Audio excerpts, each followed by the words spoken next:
Magandang araw sa inyong lahat.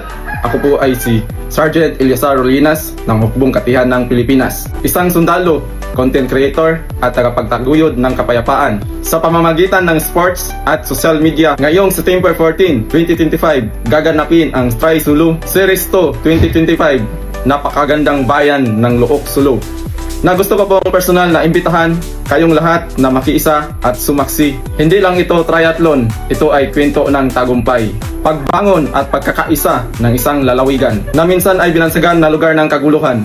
Ngunit ngayon kilala na bilang simbolo ng kapayapaan. Bilang isang sundalong vlogger at content creator, nakita ko na ang tunay ng kagandahan ng Sulu. Hindi lang sa mga tanawin, kundi sa mga tao. At sa Tri-Sulu, pinagsasama natin ang tapang ng sundalo, ang sipag ng mamamayan at ang galing ng mga Pilipino.